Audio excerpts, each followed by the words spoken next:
Dans les colonnes de TéléCableSat, Philippe Lachaud est revenu sur l'aventure Babysitting, l'un de ses plus grands succès. L'occasion pour lui d'expliquer comment une décision de Jonathan Cohen avait changé sa vie. Des sketchs avec ses amis de la bande à Fifi aux millions d'entrées au box-office, il n'y a qu'un pas.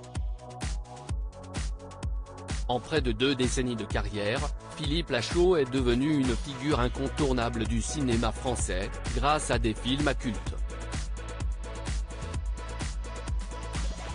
L'acteur et réalisateur, qui a fait ses premières gammes à la radio et à la télévision, n'est jamais très loin de son acolyte Tarek Boudali, dont il est extrêmement proche. J'ai rencontré Philippe par le biais de Julien Arrouti, son pote d'enfance, que j'ai connu pendant mon BTS Force de vente. On s'est très vite liés d'amitié, et on s'amusait à écrire des sketchs.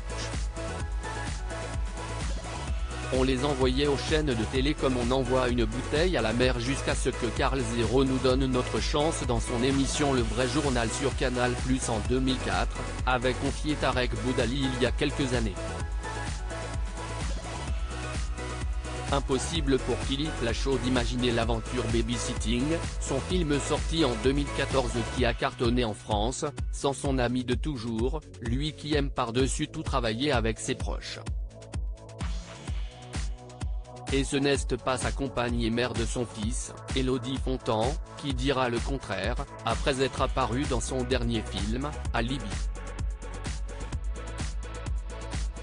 Comme de cette décision de Jonathan Cohen qui a changé le destin de Philippe Lachaud dans TéléCableSat, qui revient sur la carrière de Philippe Lachaud dans son numéro paru ce lundi 18 septembre, on apprend que, lors de la conception de Babysitting, Philippe Lachaud souhaitait jouer le rôle principal, en plus de le réaliser.